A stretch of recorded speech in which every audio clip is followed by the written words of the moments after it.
I was standing in my kitchen at 6:47 a.m., holding a cup of coffee I hadn't taken a sip from, staring at my phone like it had just grown teeth and bitten me. The notification was from the Portland Public Library system. A courtesy alert, the kind you sign up for and forget about, the kind that usually tells you your holds are ready or your books are overdue. This one said something different. Library card ending in 4418 was used at a partner location, Boise Public Library, main branch. Materials checked out. 3 items. Thank you for using your library card. My wife's library card. My wife, Sarah Chen, who died 4 years, 2 months, and 11 days ago. I read the notification 3 times, then a 4th, then a 5th. The coffee in my hand started trembling, and I set it down on the counter before I dropped it and had to deal with broken ceramic on top of everything else. There had to be an explanation. A glitch in the system. Some kind of database error that happens when servers update or records get shuffled around. Maybe the card number got recycled and assigned to someone new. Maybe someone found an old card in a drawer somewhere and tried to use it on a whim. But that wasn't how library systems worked. I knew that because Sarah had been a librarian for 12 years. She'd explained it to me once, during one of those lazy Sunday conversations, where you talk about nothing important and everything important at the same time. We were sitting on the back porch, her feet in my lap, and she was telling me about some system upgrade they were implementing. Cards are tied to accounts, she'd said. Accounts require active status. When someone dies, their account gets flagged and eventually closed. The card numbers don't get reused for at least 10 years. Privacy regulations. I'd only half listened at the time. Now I wished I'd paid closer attention. I'd closed Sarah's account myself. 3 weeks after the funeral, when I finally had the strength to handle the administrative aftermath of death, I'd sat in the branch manager's office with tears running down my face and her death certificate in my hand, signing forms, returning her employee badge, listening to condolences I couldn't really hear. They'd closed the account. I was certain of it. So how was her card just used in Boise, Idaho, 312 miles away? Listen, before I continue, you need to understand something about me. I'm not the kind of man who believes in ghosts. I'm not the kind of man who jumps to conclusions or sees conspiracies in coincidences. I spent 23 years as an architectural engineer. My entire career was built on precision, measurement, and trust in systems. When something doesn't add up, I don't panic. I don't assume the worst. I investigate. I find the flaw in the calculation and I correct it. But standing in that kitchen, watching the morning light creep across the granite counter where Sarah used to sit with her tea and her crossword puzzle, I felt something I hadn't felt in years. Fear, not grief. I knew grief. Grief and I had become intimate companions over 4 years. We'd shared sleepless nights and silent dinners and holidays that felt like wounds. Grief was familiar, almost comfortable in a terrible way. This was different. This was the fear of not understanding the shape of your own reality, the fear of discovering that something you knew to be true, something foundational, something you'd built the last 4 years of your life around, might not be true at all. I opened the library app with shaking fingers. The notification was still there. Real, time-stamped. 4:23 p.m. yesterday afternoon, a Tuesday in April. While I was sitting at my desk reviewing structural plans for a new apartment complex, someone was using my dead wife's library card in another state. I clicked through to the account details, half expecting to hit a wall. An error message. A prompt telling me the account didn't exist. And that's when my blood went cold. The account was active. Not just active, it showed regular activity. A checkout 3 weeks ago. A return 2 weeks before that. Digital audiobook downloads going back months. A pattern of usage that suggested not a glitch or a one-time theft, but ongoing, intentional use. Someone had been using my dead wife's library card for almost 2 years. My legs gave out. I sat down hard on the kitchen tile, phone clutched to my chest, and I started to cry. Not because I was sad, because I was terrified. Because the grief I'd been living with for 4 years suddenly felt unstable, like a floor that might give way beneath me at any moment. Because my wife had been cremated. I'd watched them close the casket at the funeral home. I'd held the urn in my hands, cold, heavy, final. I'd scattered half her ashes in the garden she loved, the one she'd spent 15 years cultivating, and kept the other half on the mantel in the living room. Right where I could see her every morning when I walked downstairs. Right where I could say good morning to her like she was still there. So who the hell was checking out books in Boise? I sat on that floor for 20 minutes. Maybe longer. Time had stopped making sense. When I finally stood up, my legs were stiff and my back ached. But something else had changed. The fear was still there. But underneath it, something harder was forming, something more useful. Determination. I splashed water on my face at the kitchen sink, made a decision, then another, then a series of them, each one clicking into place like the pieces of a structural plan I was just beginning to understand.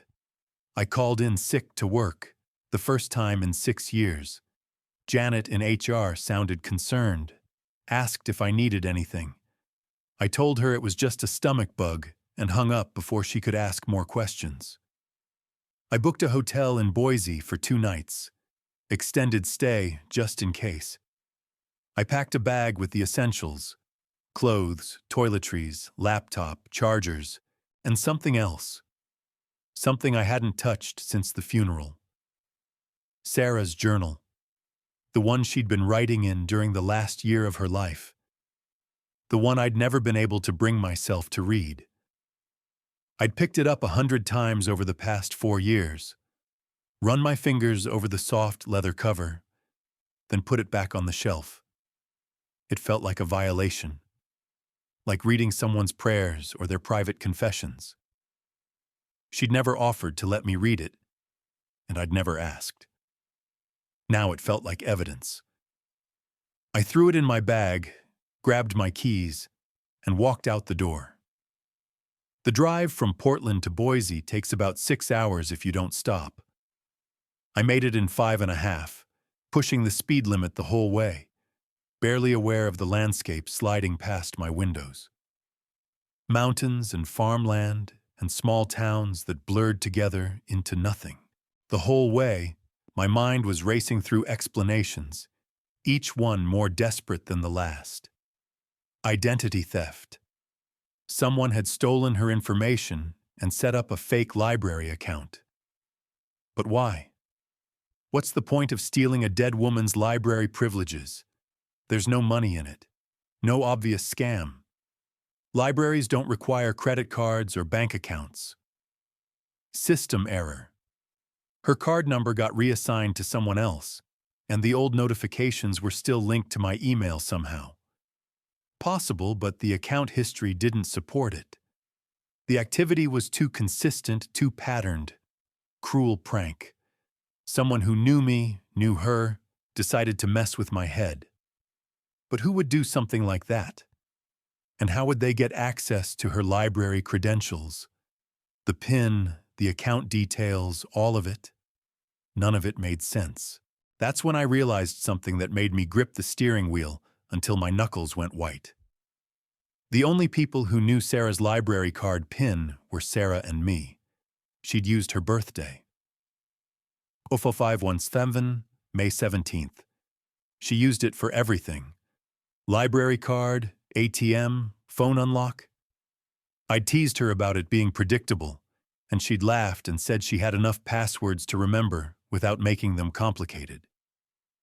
I hadn't used that PIN in 4 years, so either someone had guessed it, unlikely, but possible, or they'd known it, which meant they'd known Sarah. My name is Marcus Chen. I'm 47 years old, and until yesterday, I thought I understood my life. I grew up in Seattle, only child of parents who owned a small restaurant in the International District. Chen's Noodle House, 16 tables, open 7 days a week.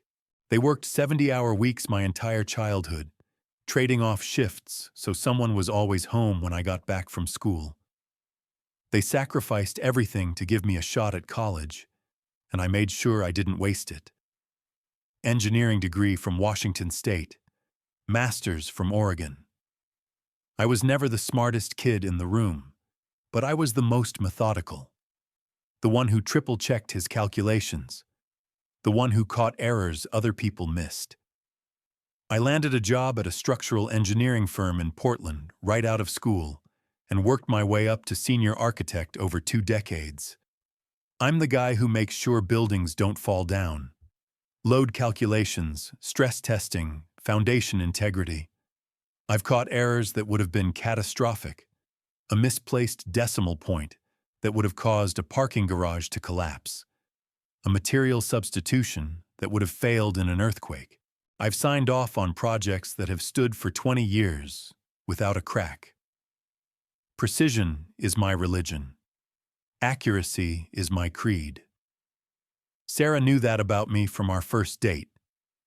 We met at a mutual friend's barbecue in 2001.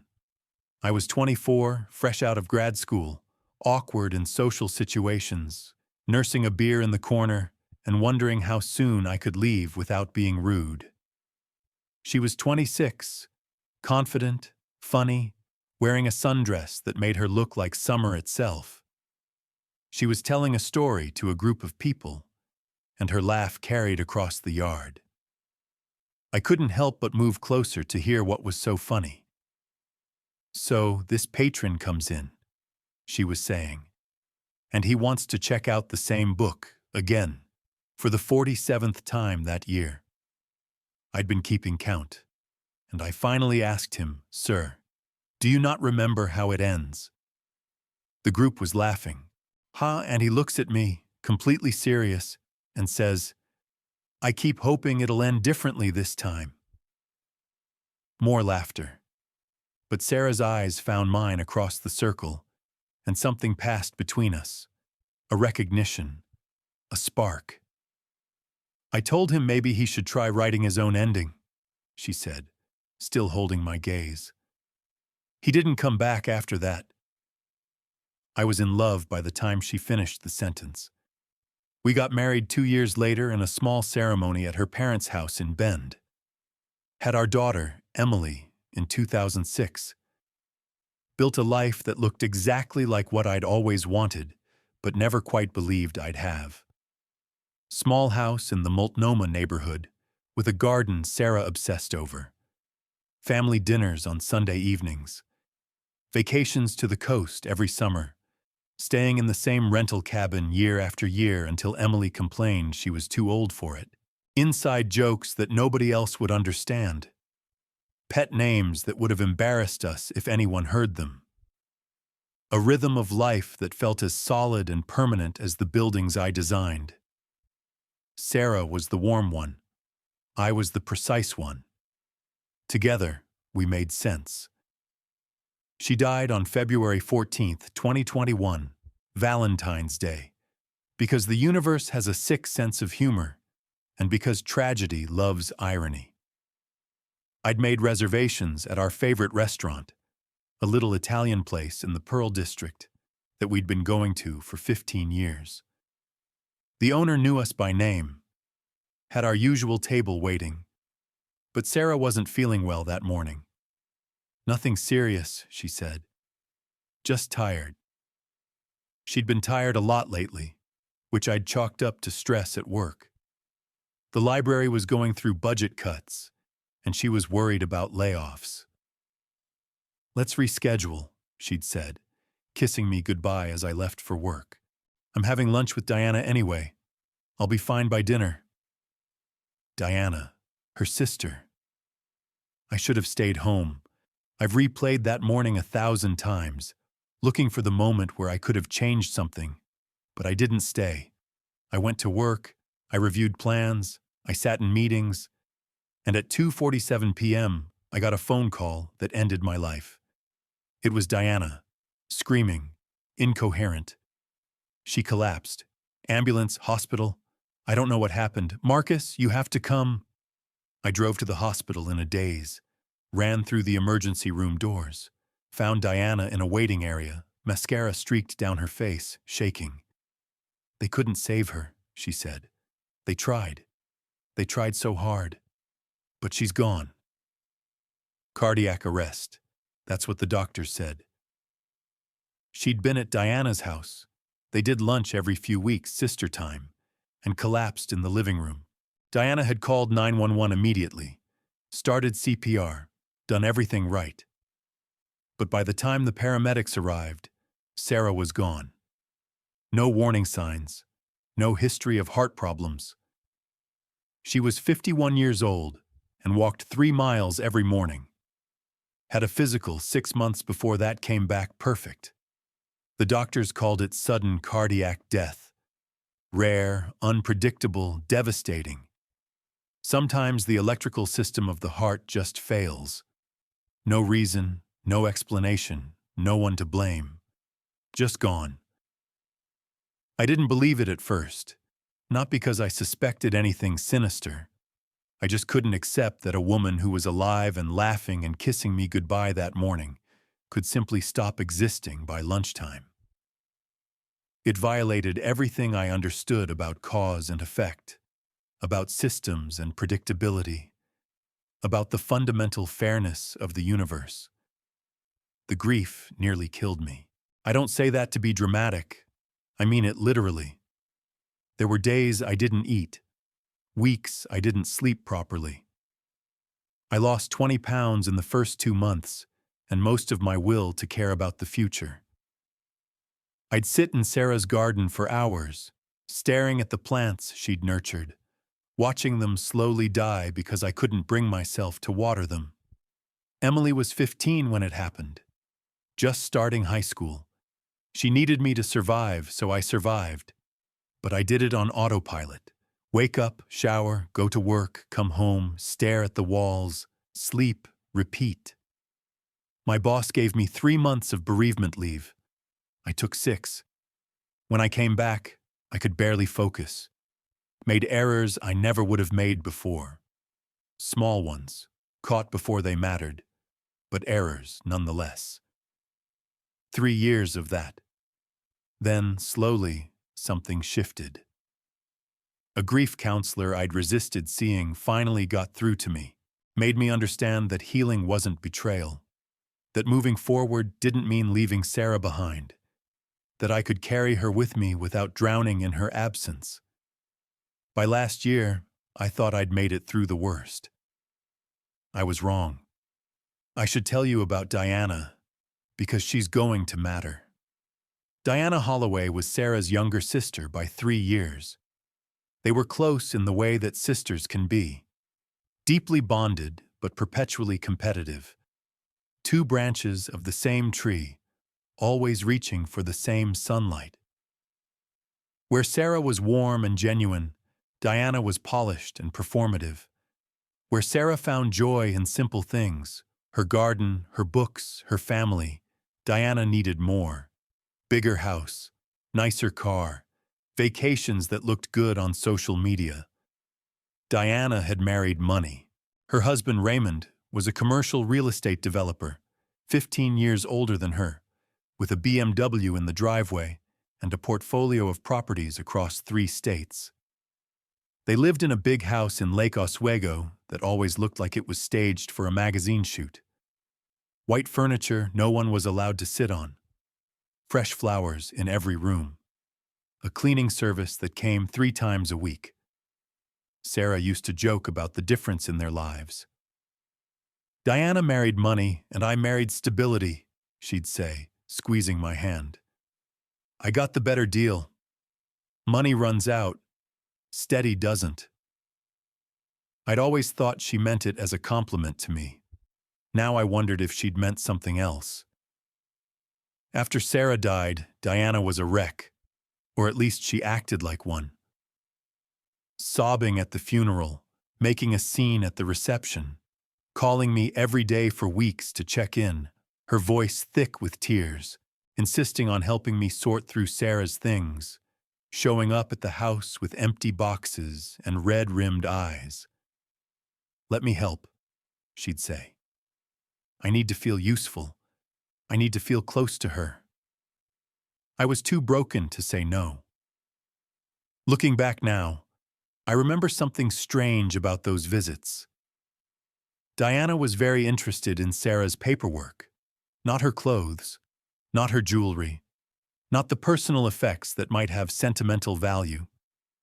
She kept asking about bank accounts, insurance policies, whether Sarah had any storage units or safe deposit boxes, whether there were any documents I hadn't found yet. "I just want to make sure you have everything," she'd say when I asked why. Sarah was so organized. She probably had records you don't even know about. At the time, I thought she was trying to help, being practical while I was paralyzed, handling the administrative details I couldn't face. Now I'm not so sure. There was also a moment, small, but it stuck with me, about 2 months after the funeral. Diana stopped by unannounced to drop off a casserole. She did that a lot in those early months. I'd find myself with a freezer full of food I couldn't bring myself to eat. I thanked her at the door, took the dish, and she asked if she could use the bathroom. "Of course," I said. "You know where it is." She was in there for 15 minutes. When she came out, her eyes were red, and she said she'd had a moment standing in Sarah's bathroom, missing her sister, getting overwhelmed by the grief. I hugged her and told her I understood. We stood there in the hallway, two people drowning in the same loss, holding each other up. But here's the thing that bothers me now. Sarah's bathroom was off the master bedroom on the second floor. The guest bathroom, the one Diana would normally use, was right by the front door. 10 feet from where we'd been standing, Diana had walked past it, gone upstairs, into the master bedroom, into Sarah's private space. Why? I didn't think about it at the time. I was too deep in my own fog to question anything. Diana was family. Sarah had trusted her. Why wouldn't I? Now I can't stop thinking about it. 2 more things happened in the months after Sarah died that seemed meaningless at the time. They don't seem meaningless now. The first was about 6 months after the funeral. I was finally ready to go through Sarah's personal effects. Her jewelry, her clothes, her books. Emily helped me with some of it. She wanted to keep her mother's favorite scarf and a pair of earrings Sarah had worn on special occasions. We cried together and laughed together and told stories about Sarah that neither of us wanted to forget. But most of the work I did alone. Late at night, when the house was quiet, when I could sit with her things and feel her presence without an audience. In Sarah's nightstand, underneath a stack of notebooks and reading glasses and hand lotion, I found a phone. Not her regular phone.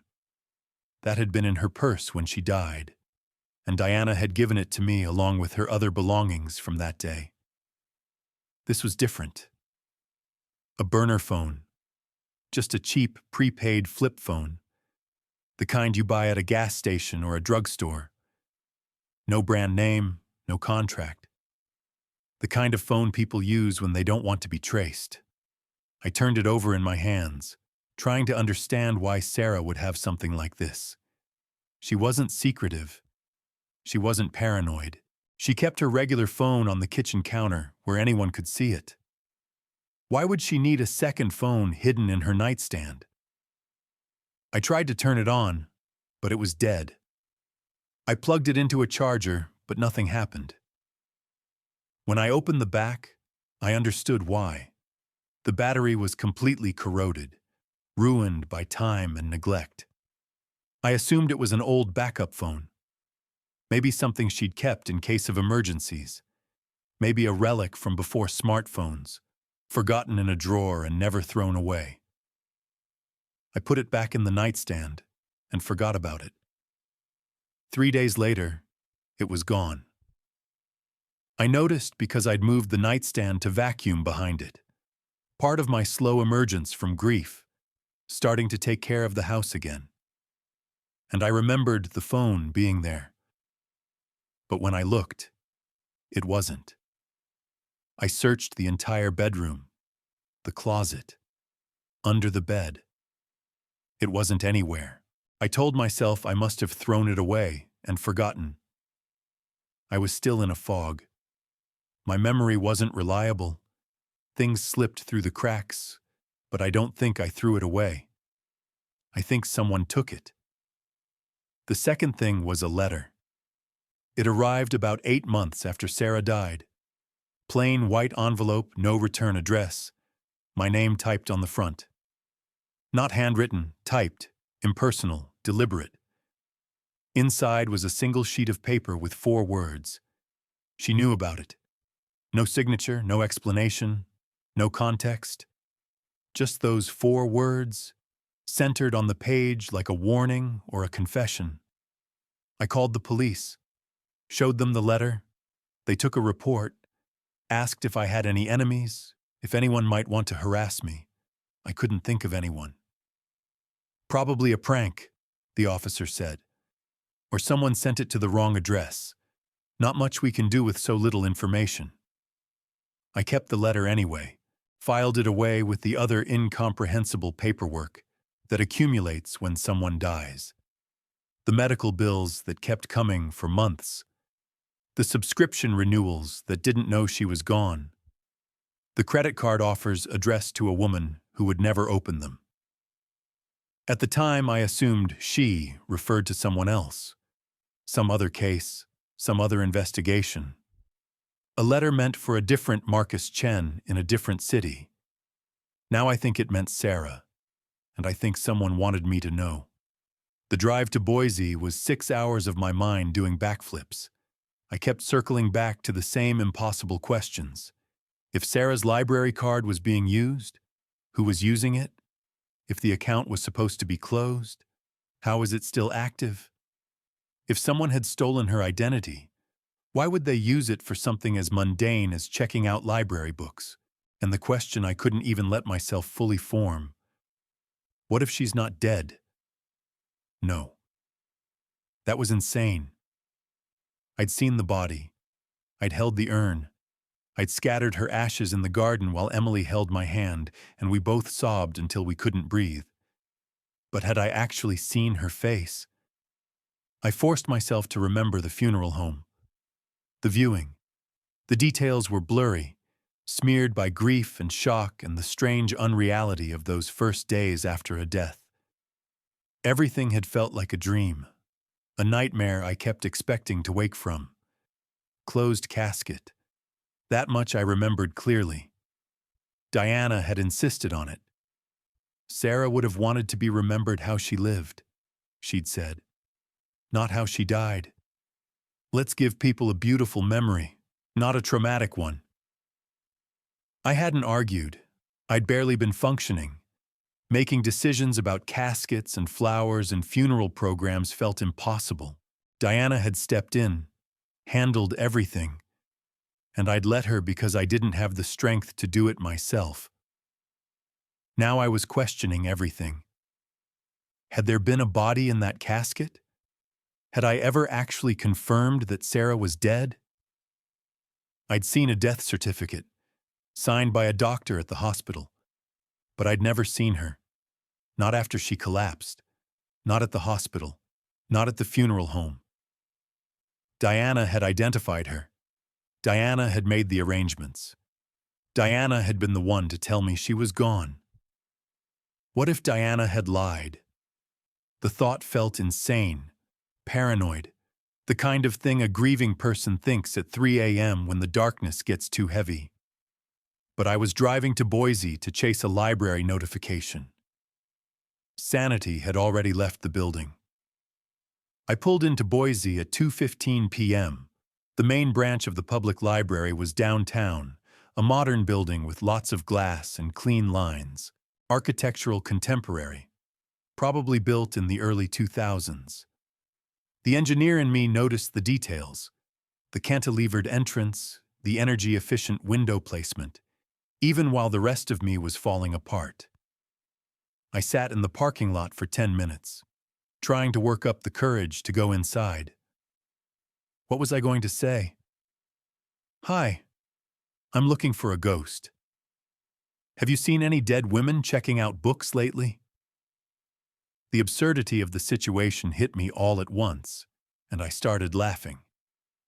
Then the laughter turned into something else, something closer to hysteria, and I gripped the steering wheel until the wave passed. Get it together, Marcus. You're an engineer. You solve problems. This is just another problem to solve. I got out of the car and walked through the front doors. The interior was bright and busy. Families with children in the kids section. Students at tables with laptops. Retirees browsing the magazine racks. Normal people living normal lives, unaware that a man in the corner was trying to find his dead wife. I found my way to the circulation desk. A young woman with purple-streaked hair and a name tag that said Mira looked up from her computer with a professional smile. Hi there, how can I help you today? I'd rehearsed this in the car. I'm hoping to speak with someone about an account issue. It's a bit complicated. Her smile didn't waver. Sure thing. Let me grab our branch manager. He's really good with the complicated stuff. 1 second.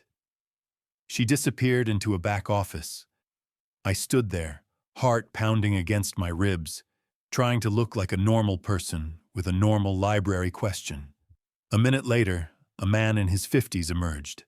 Glasses, neatly trimmed beard, cardigan over a button-down shirt.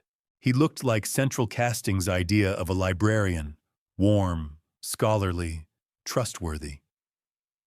I'm Tom Beckett, branch manager. Mira said you have an account issue? I took a breath. My name is Marcus Chen. My wife passed away 4 years ago in Portland, Oregon. Yesterday, I received a notification that her library card was used here, at your branch. His expression shifted. The professional friendliness gave way to something more guarded. Professional concern. That's unusual, he said carefully. Can you tell me more about the notification? I showed him my phone, the email, the timestamp, the account details. He studied the screen for a long moment, his brow furrowing. This is a Portland Public Library card, he said. We're part of the Pacific Northwest Library Consortium, so cards from member libraries can be used at partner locations across the region. But you're saying the cardholder is deceased? For 4 years. I have the death certificate. I closed the account myself. His frown deepened.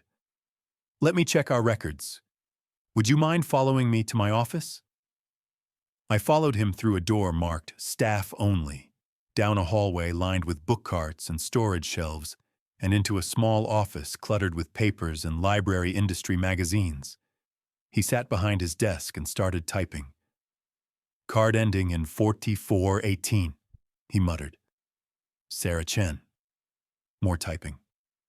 Okay, I'm seeing the account here. Active status. Most recent activity was yesterday afternoon. 3 items checked out. Physical materials. Physical, I repeated. So someone came in person. That's correct. To check out physical items, you need to present the card at the desk or use a self-checkout kiosk. Either way, someone was here with this card. My throat tightened. Is there any way to see who that was? Security footage, maybe? He hesitated. His fingers stopped moving on the keyboard. We do have cameras at the checkout stations and near the entrance, but releasing that footage requires certain protocols. Privacy regulations are strict. I'd need a formal request, a police report, a court order, something that authorizes me to share patron information. Mr. Beckett, my wife has been dead for 4 years. Someone is using her identity. I don't know who or why, but I need to find out. Please. He studied me for a long moment. Whatever he saw in my face must have convinced him, because he sighed and rubbed his eyes. Look, I'm not supposed to do this, but I've been working in libraries for 30 years, and I've never seen a situation like this. He glanced at the door, making sure it was closed. If you can provide documentation, proof that you're her husband, proof of her death, I'll see what I can do. Unofficially. I have the death certificate in my car. I can get whatever else you need. He nodded slowly. Come back tomorrow morning, 9 a.m. I'll pull the footage and we'll take a look together. But this stays between us, understood? If anyone asks, you never talk to me. Understood. Thank you. I stood to leave, then stopped. One more thing. The items that were checked out yesterday, can you tell me what they were? He turned back to the computer, typed a few commands. 3 items. A novel, The Remains of the Day by Kazuo Ishiguro, a gardening book, The Well-Tempered Garden by Christopher Lloyd, and a DVD, Roman Holiday with Audrey Hepburn. The room tilted. I grabbed the edge of his desk to steady myself. Mr. Chen, are you all right? I wasn't all right. I wasn't anywhere close to all right. Because those were Sarah's favorites. The Remains of the Day was the novel she'd read at least 5 times. She called it perfect, said it made her think about all the things people leave unsaid, all the moments that pass without being recognized for what they are. The Well-Tempered Garden had been on her nightstand for years. She'd referenced it constantly when planning her garden, marking pages with sticky notes, underlining passages about companion planting and seasonal color. And Roman Holiday. We'd watched it on our 3rd date. Sarah had cried at the ending, that bittersweet moment when Audrey Hepburn walks away from Gregory Peck, and I'd pretended not to notice. We'd watched it every anniversary after that, curled up on the couch with wine and chocolate. Whoever this woman was, she knew Sarah, intimately, knew her tastes, her preferences, her favorite things, or she was Sarah. I found a hotel near the library. Cheap place, clean enough, anonymous. The kind of hotel where nobody asks questions and nobody remembers faces. I sat on the bed and opened Sarah's journal. The leather was soft from handling, worn smooth at the edges where her fingers had held it. She'd bought this journal at a little bookshop in Cannon Beach during one of our coastal vacations. I remembered her excitement when she found it, the way she'd clutched it to her chest like a treasure. For my thoughts, she'd said, the ones that don't fit anywhere else. I'd never asked what those thoughts were. She'd never offered to tell me. It was her private space, and I'd respected that. Now I was about to invade it. I took a breath and opened to the first page. The first entry was dated January 3rd, 2020, a little over a year before she died. Something is wrong with Diana. I sat up straighter. She called today, crying. Said Raymond's business is in trouble, big trouble. Something about investments that didn't pan out. Loans coming due. She said they might lose the house. I tried to comfort her, but she kept asking strange questions. About the family trust. About Mom and Dad's estate. About how the money was structured and who had access. I don't understand why she's so interested in all that. We agreed years ago that we'd split everything evenly when the time came, and there's nothing to access now anyway. The trust generates income, but the principal is locked until we're both 65 or one of us dies. She's my sister. I want to help her. But something about that conversation felt off, like she was fishing for something specific. I turned the pages, scanning for more entries about Diana. January 19th, 2020. Diana came over for lunch today. She was nervous, kept checking her phone, jumping at small noises. When she left, I noticed something strange. Marcus's office door was open. He always keeps it closed. Always. Even when he's not working. He says it helps him mentally separate work from home. But when I went to close it, I noticed some of his files had been moved. His desk drawer was open an inch. Did Diana go in there? Why would she? What was she looking for? Maybe I'm being paranoid. She's my sister. She wouldn't... The entry ended there. Unfinished. Like she'd talked herself out of the suspicion. I kept reading. February the 2nd, 2020. I checked the trust documents today. Went to the bank and requested a full accounting of the assets and distributions. Something doesn't add up. The balance is lower than it should be. Almost 40,000, lower than the last statement I saw, which was about 2 years ago. I haven't made any withdrawals. Mom and Dad set up the trust so that Diana and I have equal signatory authority, but neither of us is supposed to touch the principal. Where did the money go? I'm going to call the bank manager tomorrow and ask for transaction records. February 5th, 2020. The bank sent the records. 23 withdrawals over the past 2 years. All under $2,000, just below the threshold that would trigger automatic review. All made by the same signatory. Diana. My sister has been stealing from our parents' trust. I felt sick. February 8th, 2020. I confronted Diana today. She denied everything at first, said there must be a mistake, said the bank made an error. Then, when I showed her the records with her signature, she broke down. She said Raymond's gambling debts were worse than she'd told me. Said people were threatening them. Said she'd been taking small amounts to cover the payments, always planning to pay it back when Raymond's next deal came through. She begged me not to tell Marcus, said it would destroy the family, said she'd pay back every cent if I just gave her time. I don't know what to do. Diana is my sister. I love her. But this is theft. She stole from our parents' legacy. She's been lying to me for years. I told her I needed time to think. She didn't like that. The entries continued, sporadic and increasingly anxious. March 12th, 2020. Diana called again today. Her voice was different, harder, cold in a way I've never heard from her. She said if I went to the police, she'd make sure I regretted it. I asked what she meant, and she laughed. Not a real laugh, something sharp and ugly. You think you're so perfect, she said. You and your perfect husband and your perfect life. But everyone has secrets, Sarah.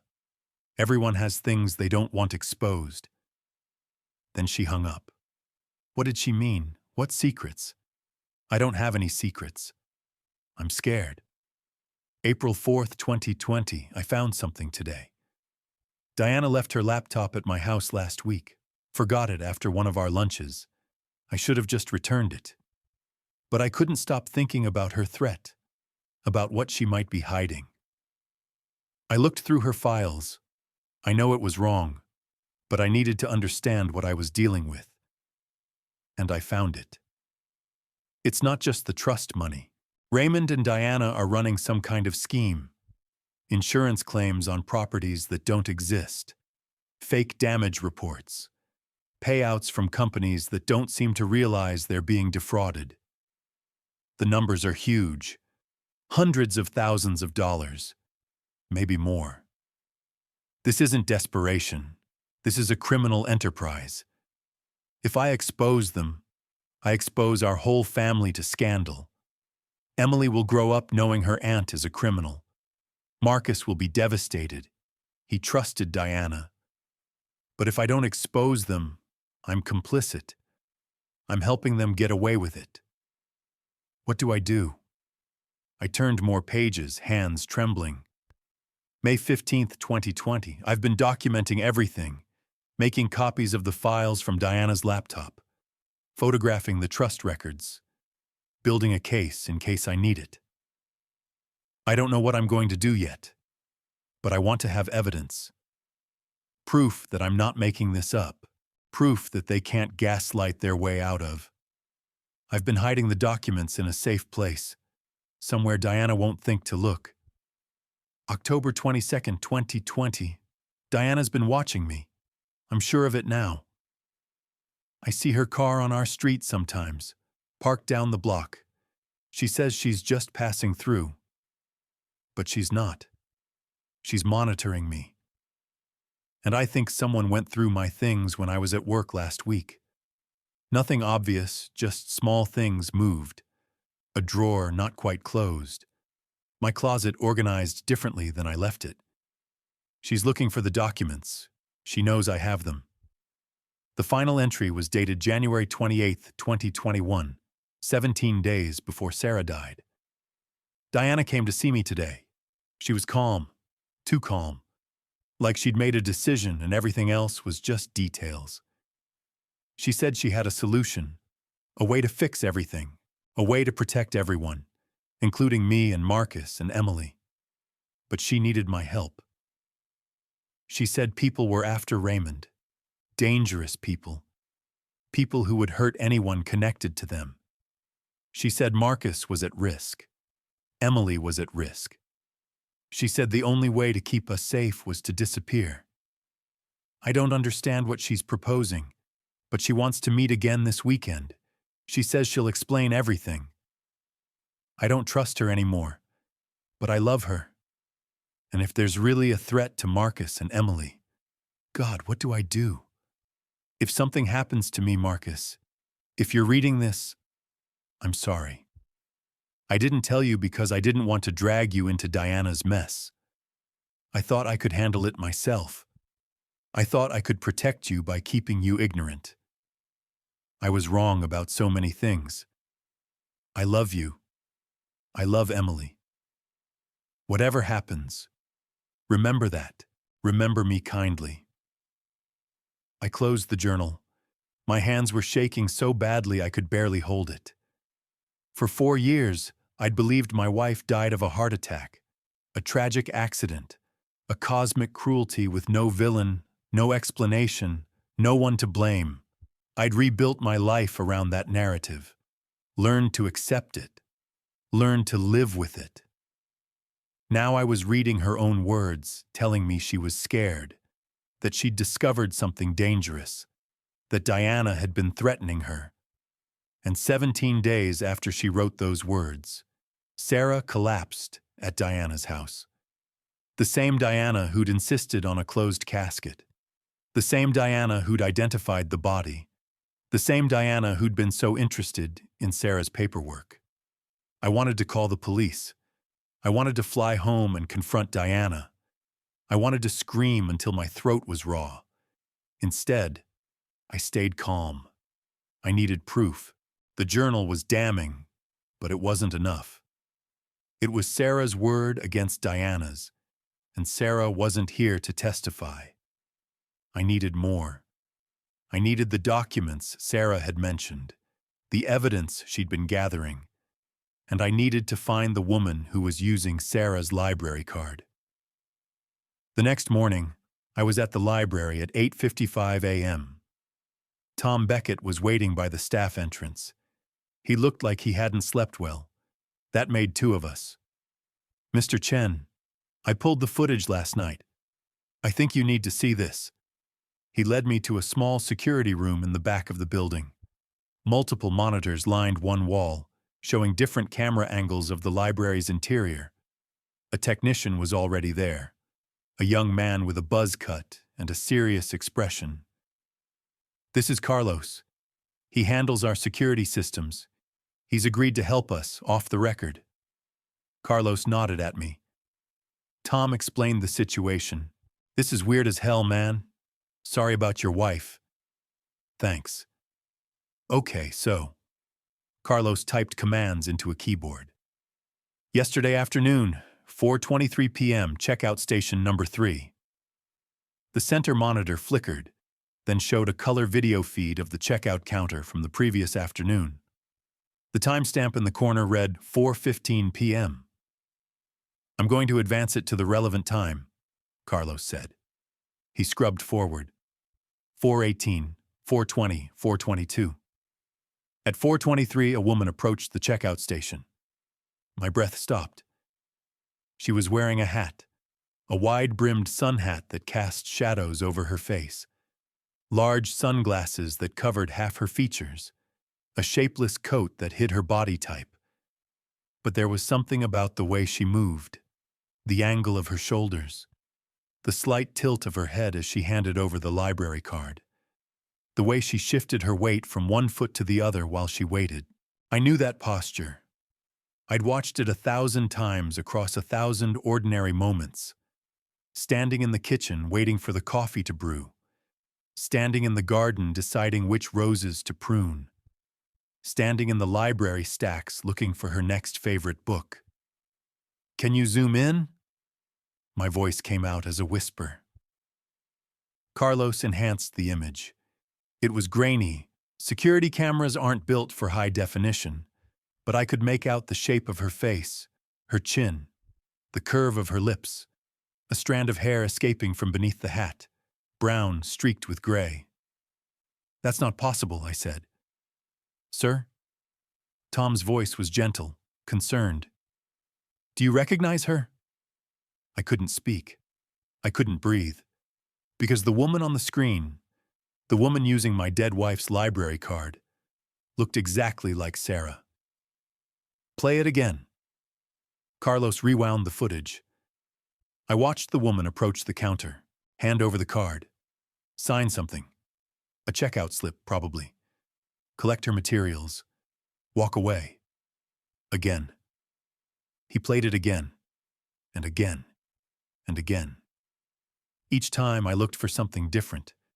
The way she walked, the gesture she made brushing hair from her face, the slight hesitation before she picked up the books. All of it was Sarah. But Sarah was dead. "I need a copy of this footage," I said. "Please." Tom shook his head slowly. "I told you yesterday.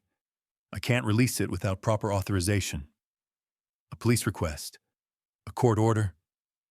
My wife has been dead for 4 years. That woman is using her identity. This is evidence of, I don't even know what. Identity theft, fraud, something worse. I understand, and I want to help.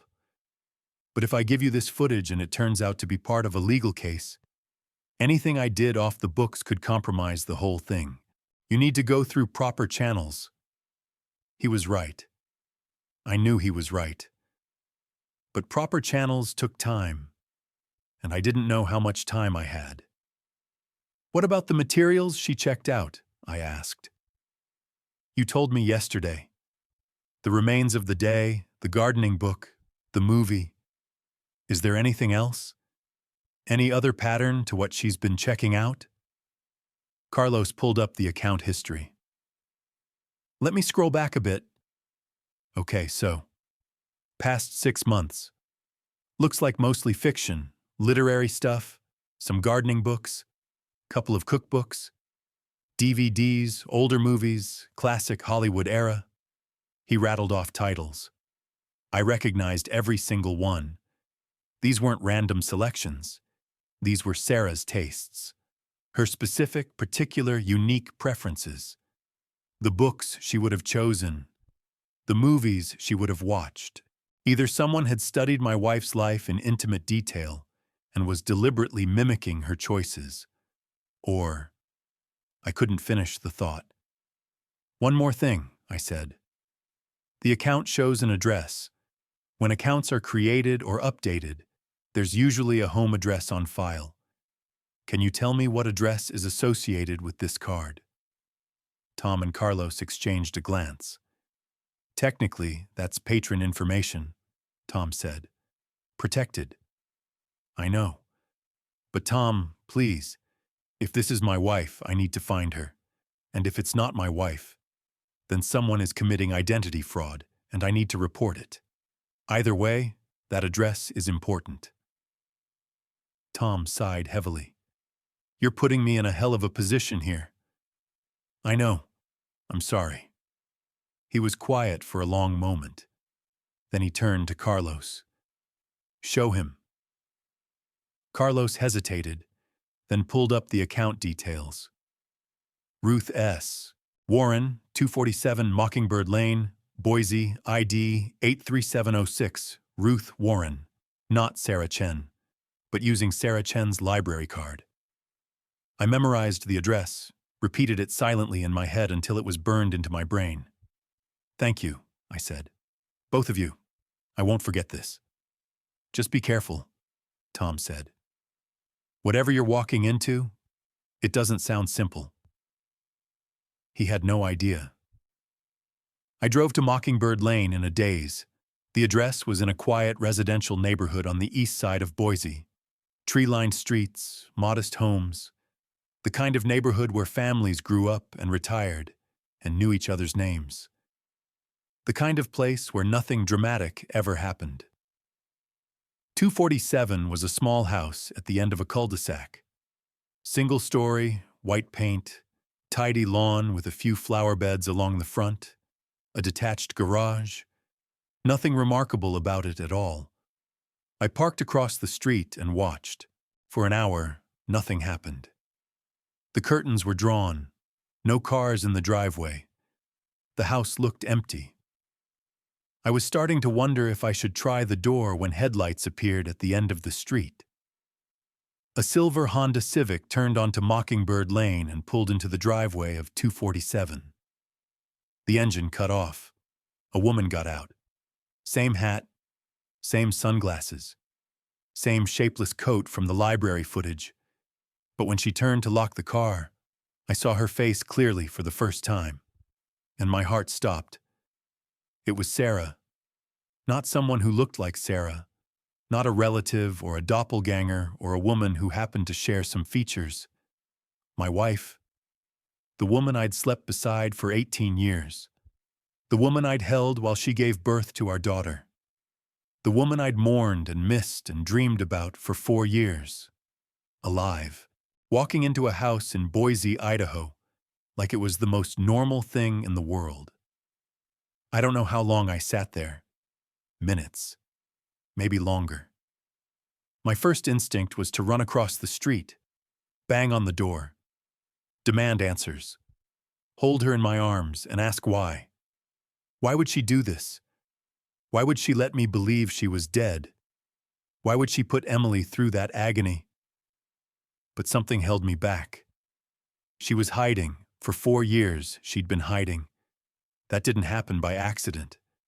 That took planning, resources, help, a new identity, a new address, a whole new life built in secret. And according to her own journal, she'd been afraid of Diana. What if Sarah hadn't left me by choice? What if she'd been forced? What if she was still in danger?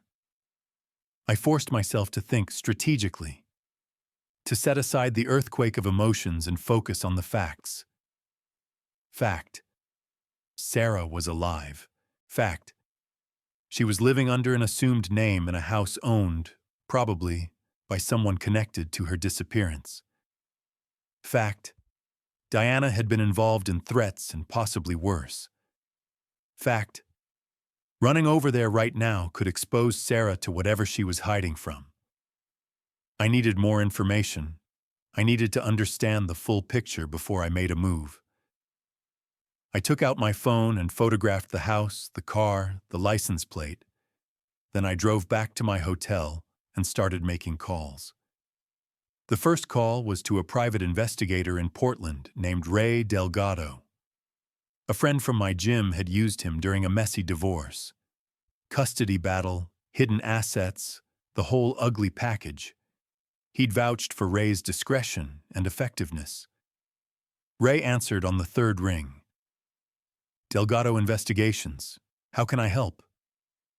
Mr. Delgado, my name is Marcus Chen. A friend referred me. I have a situation that requires delicacy. That's what I do. What's the situation? I explained, as much as I could without sounding completely insane. The library notification, the footage, the woman who looked exactly like my dead wife. The address in Boise. There was a long pause when I finished. So, let me make sure I understand, Ray said slowly. You believe your wife, who has been legally dead for 4 years, is living in Boise, Idaho, under the name Ruth Warren. I know how it sounds. It sounds impossible, but in my experience, impossible things happen more often than people think. What do you want me to do? I need background. The name Ruth Warren.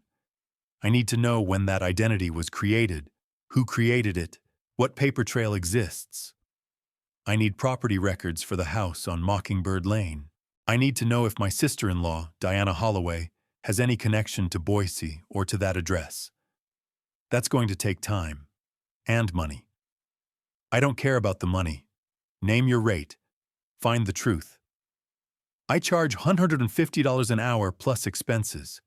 I'll need a retainer, say $3,000 to start. I can have preliminary results in 48 to 72 hours. Done. One more thing, Ray said.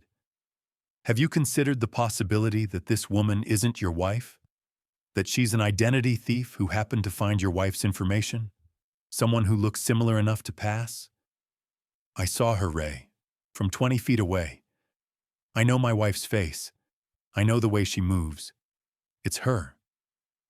A pause. Okay, I'll start digging.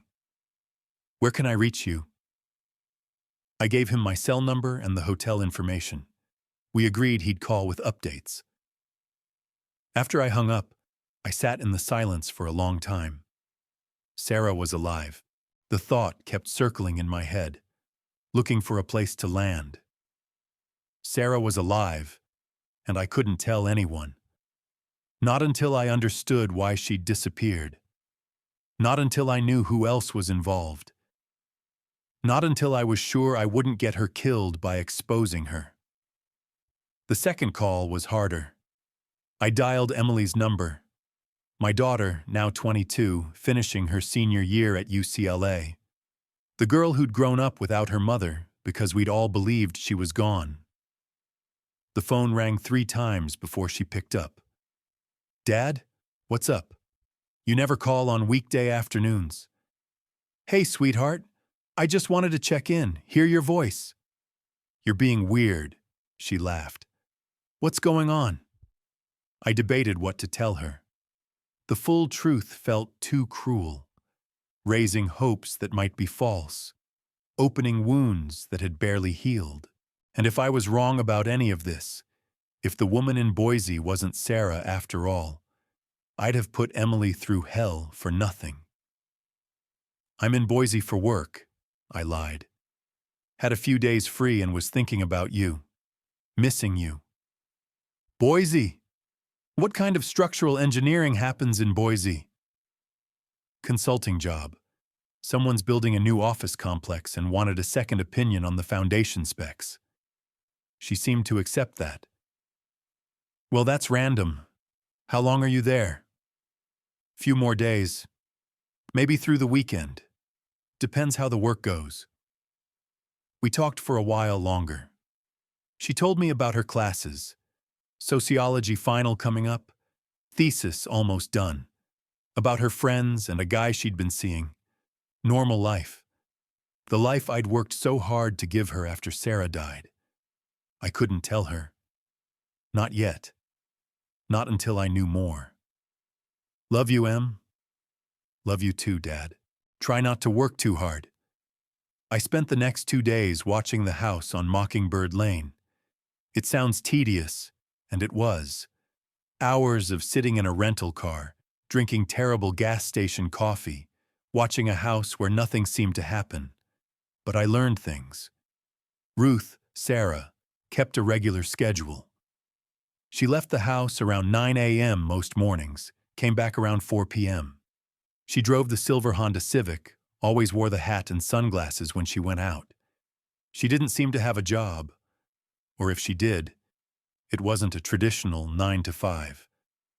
On Tuesday afternoon, she drove to the library. I followed at a distance, watched her park and go inside. She stayed for about an hour, browsing the stacks, chatting briefly with the librarians. When she left, she was carrying a small stack of books. She looked okay. Not happy exactly, but not visibly distressed. She moved like someone who'd gotten used to her routine. Someone who'd settled into a life, even if that life was a lie. It hurt more than I'd expected. For 4 years, I'd imagined her in heaven, at peace, beyond suffering. Now I had to reconcile that comforting fantasy with the reality of a woman who'd been living a quiet existence 300 miles away while I fell apart. On Wednesday, something changed. A car I didn't recognize pulled up to the house around 2 p.m. A black SUV with Oregon plates. My stomach dropped. The driver got out. A man. Tall, gray-haired, well-dressed, moving with the confidence of someone used to being in charge. Raymond Holloway, Diana's husband. He walked to the front door and knocked. The door opened. Sarah must have been home, though I hadn't seen her leave. They talked on the threshold for a moment, and then Raymond went inside. The door closed. I watched the house for the next hour, barely breathing. When Raymond finally emerged, his body language had changed. He looked agitated, sharp movements, tight shoulders. He got in his SUV and drove away fast, tires squealing on the quiet street. Sarah appeared in the doorway after he left. She stood there for a long moment, hugging herself, looking at the empty street. Even from a distance, I could see she was shaking. I called Ray Delgado that night. "Tell me you have something." "I have a lot," he said. "You're not going to like any of it." "Tell me anyway." Ruth Warren. The identity was created in February 2021. Social security number, driver's license, credit history, all fabricated. Very professional work. This isn't some amateur job. Whoever created this identity had connections and resources. Can you trace who did it? Not directly, but I can tell you who paid for the house. Go on. The property on Mockingbird Lane is a rental. Lease signed in March 2021, 1 month after your wife allegedly died.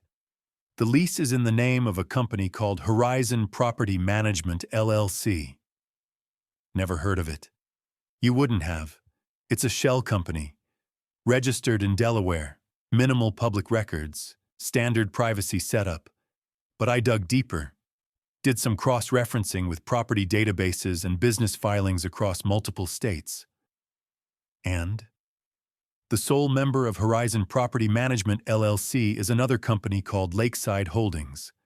Lakeside Holdings is owned by a trust, and that trust is administered by one Diana Holloway. I closed my eyes. There's more, Ray said. Raymond Holloway's SUV, the one you told me about. I ran the plates.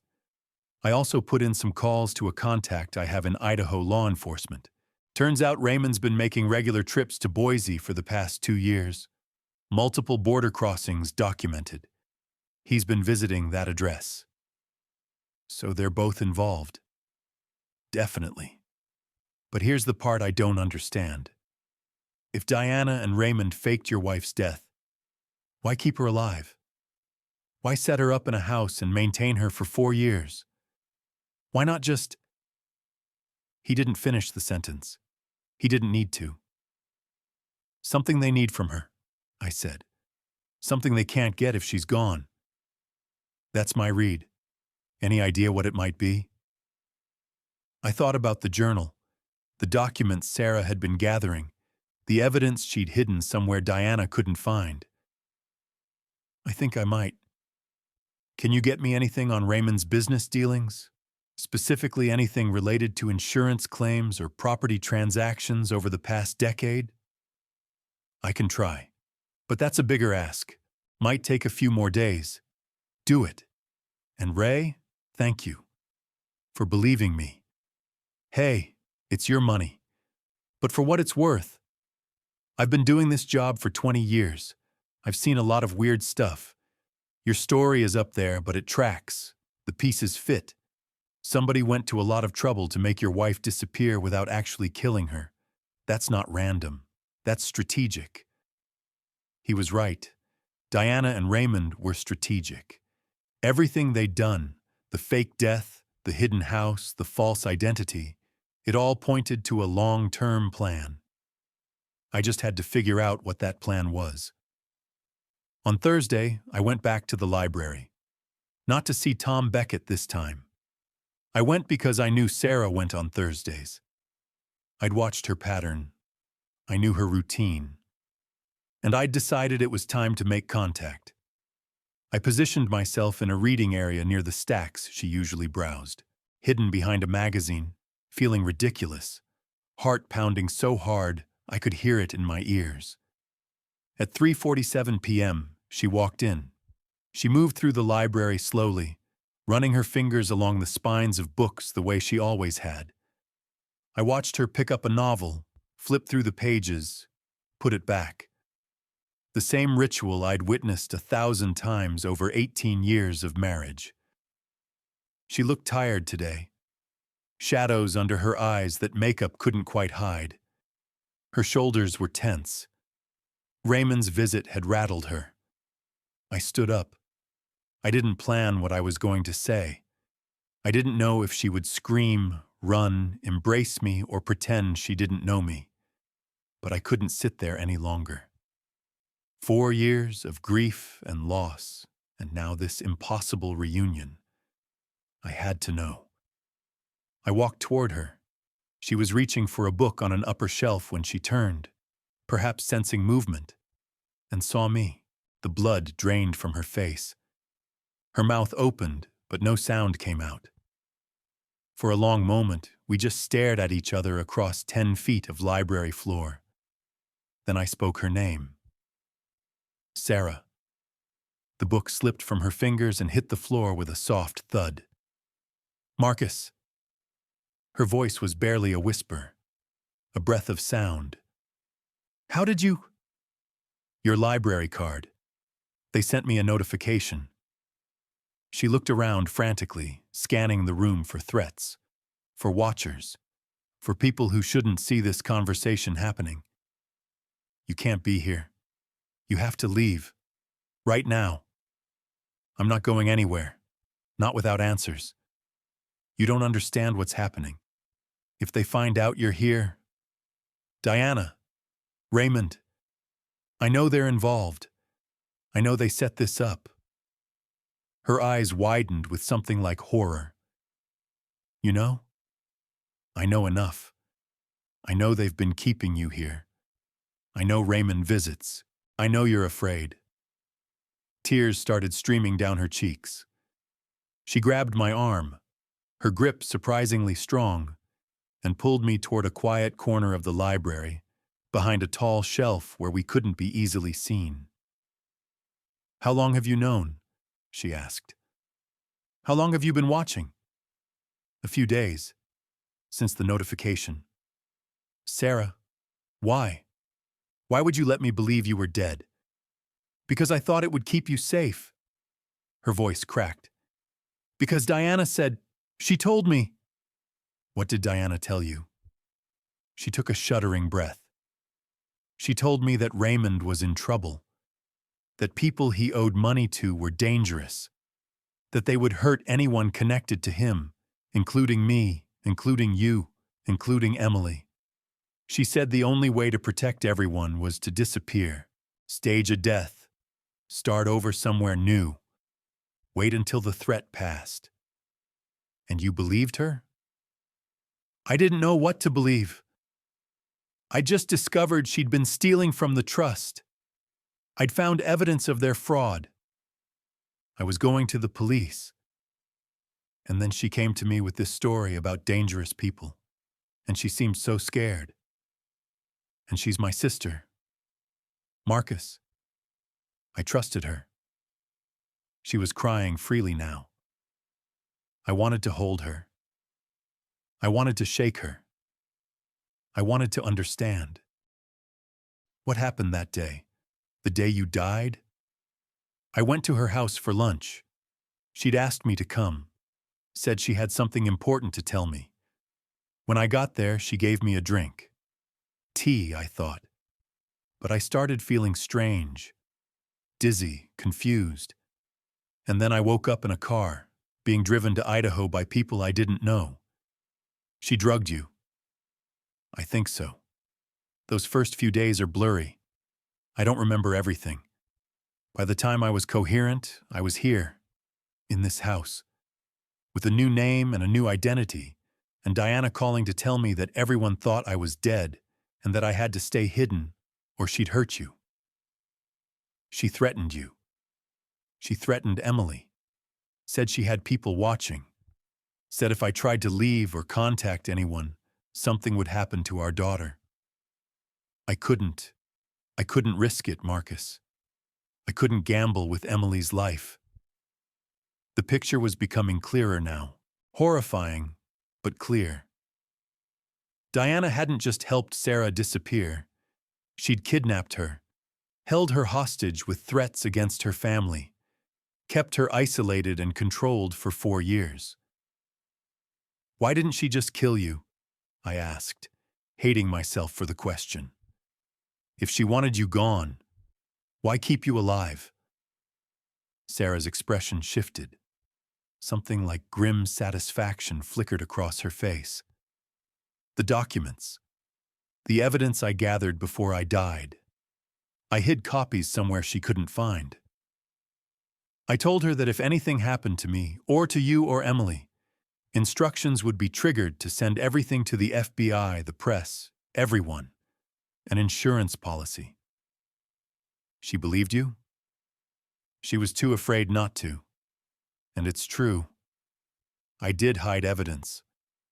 But the dead man's switch was a bluff. I was scared and desperate, and I said the first thing I thought might save my life. Do you still have the evidence? The documents you hid? She nodded slowly. I've been adding to them over the years. Whenever Raymond visits, he talks. He thinks I'm broken, compliant. He brags about his deals, his schemes. He doesn't realize I've been keeping track, building a case. Where is it? She hesitated, glancing around. Not here. There might be listening devices in the house. Raymond's paranoid. He sweeps the place sometimes when he visits. But there's a storage unit, here in Boise. I rented it under a third name, paid cash. Diana doesn't know about it. Can you get me access? The key is in my house, hidden, I can. She stopped mid-sentence, her face going pale. What is it? Raymond. He's coming back. He told me yesterday. Said Diana wants to move me. She's getting paranoid. Thinks something's wrong. He's supposed to pick me up Saturday and take me, I don't know where, somewhere more isolated. My blood ran cold. They're going to kill you. Maybe, or just move me somewhere I can never be found. Either way, once I leave this house, it's over. Then we don't let them take you. We go to the FBI tonight. We expose everything. You don't understand the scope of this. It's not just local. Raymond has people, contacts in law enforcement, in government. He's been paying them off for years. If we go to the wrong person, then we find the right person. I have a contact at the FBI, someone I trust completely. How do you know they're not compromised? Because I've known him since college. Because he's been working organized crime for 20 years. Because he's the kind of man who would rather lose his career than his integrity. Sarah studied my face, looking for certainty, looking for hope. Okay, she said finally. Okay. But we have to be careful. If Diana finds out we're planning something before we're ready, she won't. Here's what we do. You go home like normal. Tonight, after dark, I come to your house. You give me the key to the storage unit. I retrieve the documents and make copies, multiple copies, stored in multiple places. Then we both go to Portland and meet with my FBI contact. What about Emily? I'll call her. Tell her to stay in Los Angeles. Stay away from Diana and Raymond. Just for a few days, until this is over. Sarah took my hand. Her fingers were cold, trembling. I'm scared, Marcus. I've been scared for 4 years, but I'm so tired of hiding, of pretending, of being alone. You're not alone anymore. Whatever happens, we face it together. She squeezed my hand. I've dreamed about you. Every night. I've written you letters I never sent. I've imagined this moment 1,000 times, and now you're here. And I don't even know what to say. You don't have to say anything. Not yet. There'll be time for everything later. Promise? I promise. I left the library first. We agreed Sarah would wait 15 minutes before leaving, take a different route home, maintain normal appearances. The drive back to my hotel felt surreal. I'd come to Boise looking for an explanation for a library notification. I was leaving with the knowledge that my wife was alive. My sister-in-law was a criminal mastermind, and we had less than 48 hours before everything went sideways. I called Emily as soon as I got to my room. Dad? Twice in 1 week? What's going on? Em, I need you to listen carefully. I can't explain everything right now, but I need you to stay in Los Angeles this weekend. Don't come home. Don't contact Aunt Diana. Can you do that for me? Silence on the line. Then, you're scaring me. I know. I'm sorry. I'll explain everything soon, I promise. But right now, I need you to trust me. Does this have something to do with Mom? The question hit me like a punch. Why would you ask that? I don't know. Intuition. You've been acting strange ever since the anniversary. And now this call, and you won't tell me why, and Dad, what's happening? I closed my eyes. Your mother is alive. Silence. Em? That's not funny. I'm not joking. I saw her.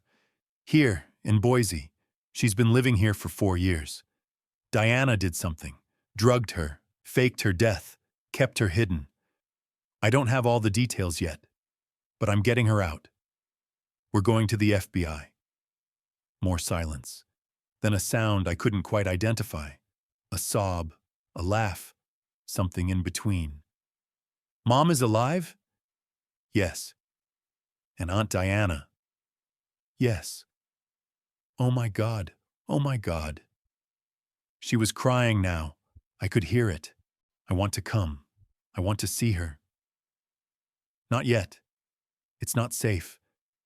There are still people who might try to stop us. I need you to stay where you are until I tell you it's clear. Dad. Please, Emily, please, I almost lost your mother once. I won't risk losing either of you. She was quiet for a long moment. When she spoke again, her voice was steadier. Okay, I'll stay. But you call me every few hours. I want to know you're safe. I will. And Dad, when you see Mom, tell her I love her. Tell her I never stopped. I will, sweetheart. I promise. I waited until 10 p.m. The neighborhood around Mockingbird Lane was quiet. Most houses were dark. Their occupants settled in for the night. The only light came from street lamps spaced along the road, creating pools of yellow in the darkness. I left my car a block away and approached on foot. The night air was cool, smelling faintly of grass and something floral. A dog barked somewhere in the distance but didn't seem concerned with me. I circled to the back of Sarah's house, a small yard surrounded by a fence. I climbed over as quietly as I could, landed on soft grass, and made my way to the back door. It was unlocked, just as Sarah had promised. I slipped inside. The interior was dimly lit. A small lamp in the living room cast long shadows across the furniture. I could hear movement from somewhere else in the house. Footsteps, the sound of drawers opening and closing. Sarah packing. Sarah. She emerged from a hallway, a backpack slung over one shoulder. Her face was pale but determined. Here. She pressed something into my hand, a small key on a plain metal ring.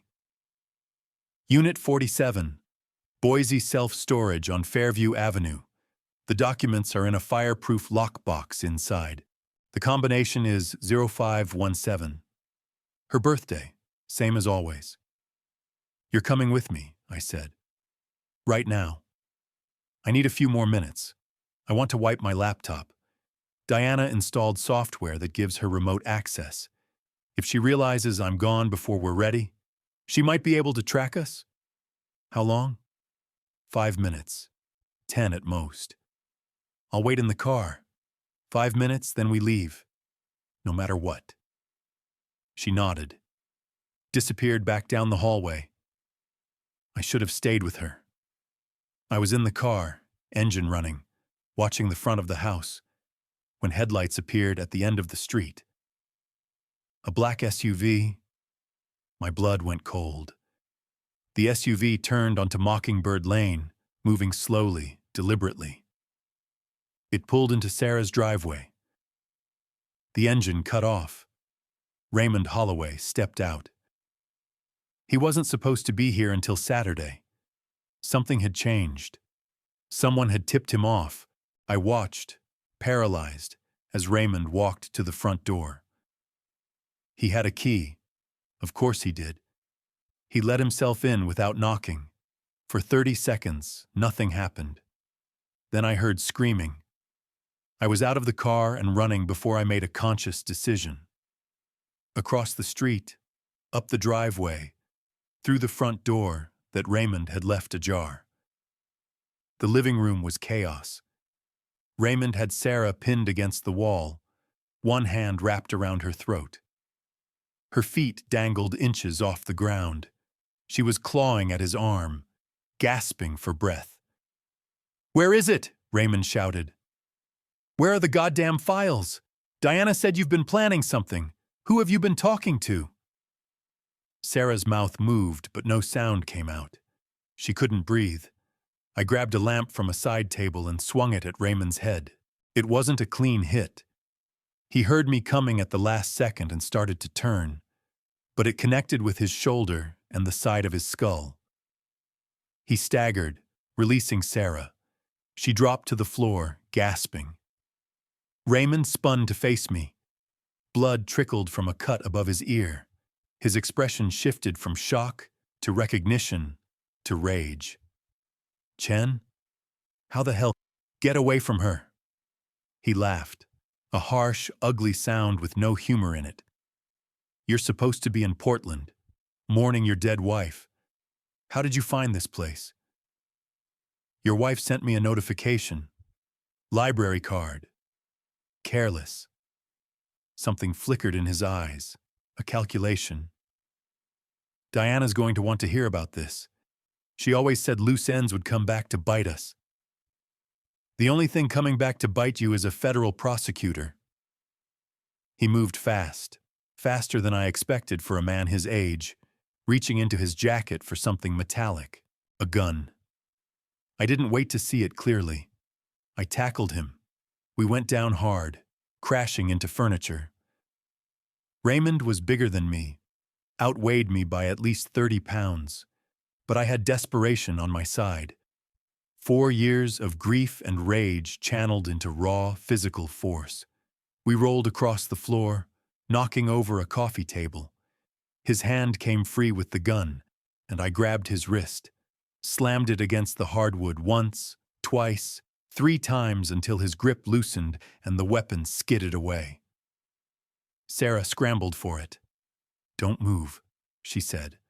Her voice shook, but her hands were steady on the gun. Raymond went still beneath me.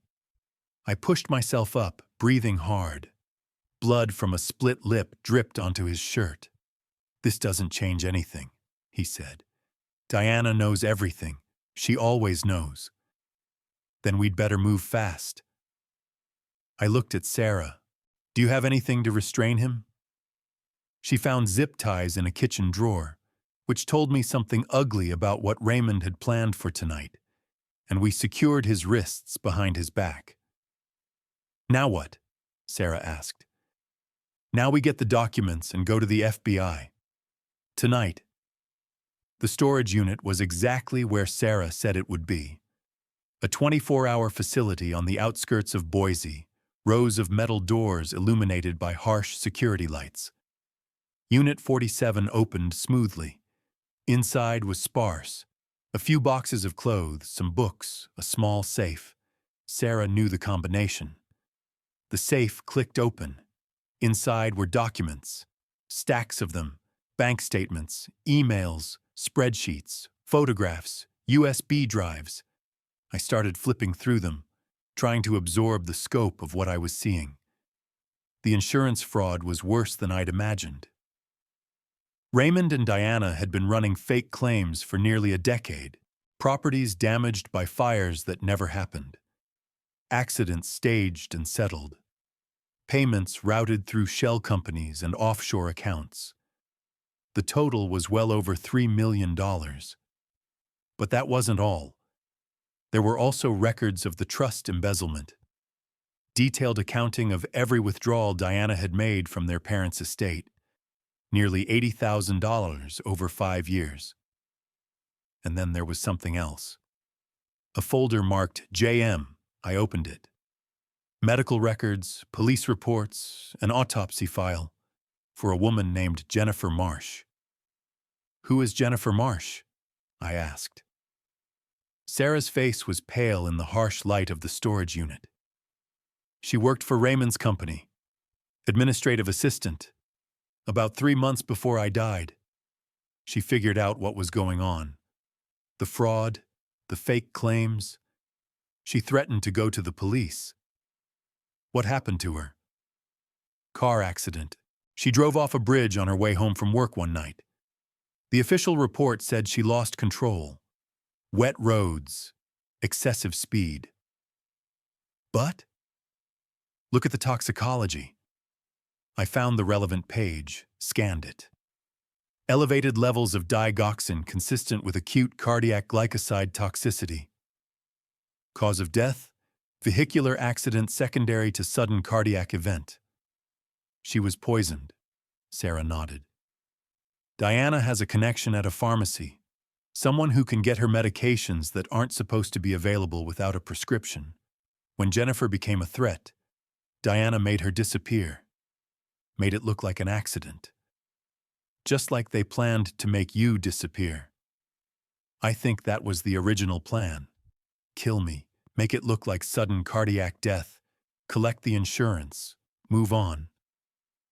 But I'd already hidden the documents by then. Diana couldn't find them, so instead, she offered me a deal.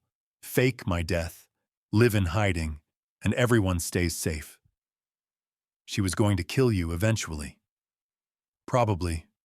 Once she had what she needed, or once she decided I was more liability than leverage. I looked at the documents in my hands. Years of evidence. Fraud, embezzlement, and murder. This is enough to put them away for life. If we can get it to the right people. I called my FBI contact at 2 a.m. Michael Torres answered on the 4th ring, his voice thick with sleep. "Marcus? What time is it?" 2 in the morning. I'm sorry, Mike. I wouldn't call if it wasn't urgent. What's wrong? I gave him the short version, the library notification, the discovery, the evidence. The silence on the other end stretched for a long time. You're telling me your wife is alive. I'm looking at her right now. And your sister-in-law has been running a multi-million-dollar fraud operation. Yes. And they may have murdered someone. Yes. Another long pause. Then, where are you? Boise, but I'm driving to Portland tonight. I can be there by morning. Don't go to Portland. Diana might have people watching your house. Go directly to the FBI field office in Salt Lake City. It's closer, and I have someone there I trust completely. Her name is Diane Wyatt. I'll call ahead and brief her. Are you sure she's clean? I'd stake my life on it. She's been building cases against insurance fraud networks for years. If what you have is as solid as it sounds, she'll know exactly what to do with it. I wrote down the address and Agent Wyatt's contact information. Mike, thank you. I know this sounds insane. It sounds like something out of a movie, but you've never been the type to make things up. Get to Salt Lake. Keep your head down. And Marcus? Yeah? It's good to hear from you, even under these circumstances. We drove through the night. Salt Lake City was about 5 hours from Boise, southeast, through the dark emptiness of southern Idaho. Sarah slept for part of it, exhausted, her head resting against the window. I watched the road and thought about everything that had happened. 4 years. 4 years of mourning a woman who was alive. 4 years of my daughter growing up without her mother. 4 years of holidays and birthdays and ordinary days that felt hollow because Sarah wasn't there. And all of it because of greed. Diana's greed. Raymond's schemes. The anger I felt was cold and steady. Not the explosive kind that makes you do stupid things. The patient kind that keeps you focused. They thought I was finished. They thought they'd won. They were wrong. We reached the FBI field office at 8:15 a.m. Agent Diane Wyatt was already waiting for us. A woman in her 50s, sharp-eyed, silver-streaked hair pulled back in a practical bun. She met us in the lobby and escorted us to a conference room on the 3rd floor. I spoke with Mike Torres, she said as we sat down. He gave me the overview, but I need to hear the whole story. From the beginning. We told her everything. Sarah did most of the talking, her discovery of the embezzlement, Diana's threats, the staged death, 4 years of captivity. I filled in what I knew about Raymond's visit and our escape. When we finished, Agent Wyatt studied the documents we'd brought for a long moment. This is substantial. The insurance fraud alone would be enough for federal charges, combined with the embezzlement, the false identity creation, the kidnapping under threat. We're looking at serious time. What about Jennifer Marsh? I asked. That's more complicated. The murder charge would be state level, and it depends on what we can prove about the digoxin. But if we can establish a pattern, if the same pharmacy connection provided drugs used against multiple victims, we can build a stronger case. What do you need from us? Statements. Detailed statements. Everything you know about Diana and Raymond's operation, their contacts, their methods. I'll also need you to sign off on releasing these documents to federal investigators. Whatever it takes. She nodded. One more thing. Mrs. Chen, Sarah, I need to be clear about something. You participated in faking your own death. That's technically fraud, at minimum. Insurance fraud if any payouts were made to your husband based on false information. Sarah's face went pale. However, Agent Wyatt continued, given the circumstances, the coercion, the threats against your family, your cooperation now, There's a strong case for immunity. You were a victim in this situation, not a willing participant. I'll do everything I can to make sure that's recognized. Thank you. Don't thank me yet. We've got a lot of work ahead of us. The next 2 weeks were a blur of depositions, evidence review, and waiting. Diana was arrested at her Lake Oswego home on a Thursday morning. According to the agents who brought her in, she was calm at first, confident that her connections would protect her, that some phone call would make this all go away. That confidence evaporated when they showed her the documents. Raymond was picked up from a hotel in Boise, where he'd checked in after escaping from Sarah's house. He'd managed to cut through the zip ties and flee, but he hadn't gotten far.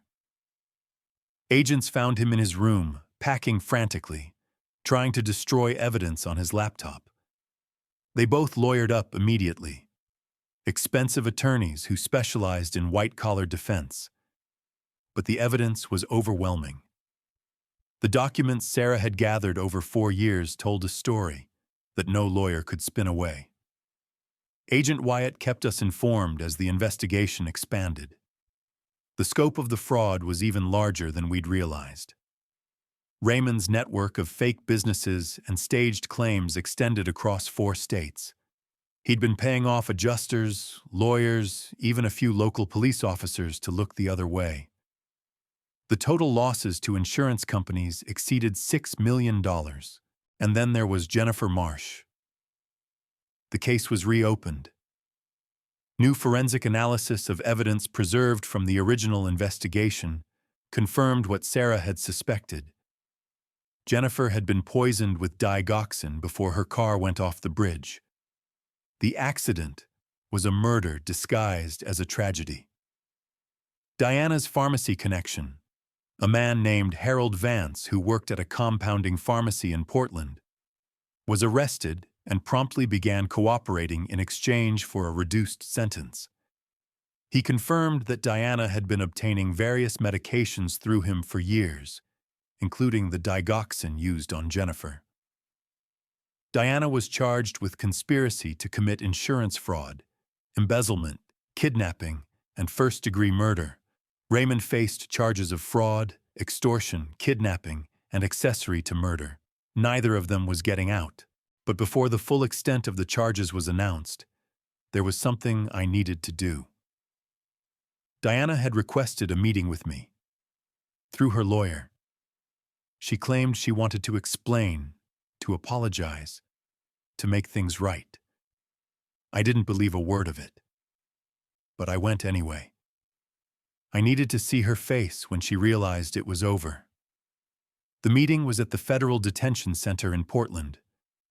Diana was brought into a gray room with a metal table bolted to the floor and plastic chairs designed for discomfort. She wore an orange jumpsuit that washed out her complexion, made her look older than her years. Her lawyer sat beside her, a man in an expensive suit who clearly wished he was anywhere else. Marcus. Diana's voice was hoarse, smaller than I remembered. Thank you for coming. I didn't come for you. I came to understand why. I never wanted any of this to happen. You have to believe me. Which part? The part where you stole from your own parents' trust. The part where you helped your husband run a fraud ring for a decade. Or the part where you drugged my wife, faked her death, and held her prisoner for 4 years. She flinched at each accusation. Sarah agreed to the plan. She wanted to protect you and Emily. Because you threatened them. Because you told her you'd hurt her family if she didn't cooperate. I was scared. Raymond was out of control. The debts, the pressure, the people he owed money to. I didn't know what else to do. You could have told the truth. You could have faced the consequences of your own choices. Instead, you destroyed your sister's life. You destroyed my family. Diana's composure cracked. Tears started flowing. I loved Sarah. I did. She was my sister, my best friend. Everything got so complicated, and I kept thinking I could fix it. I could make it right. I just needed more time. Jennifer Marsh. Diana went silent. She was going to expose you, so you killed her. Made it look like an accident. Poisoned her with the same drug you used to fake heart attacks. That was Raymond's idea. I didn't. Don't. My voice was cold. Don't you dare blame this on him. I've seen the evidence. I know what you did. I know what you are. She stared at me, tears still streaming, but something harder appearing beneath them. The mask slipping.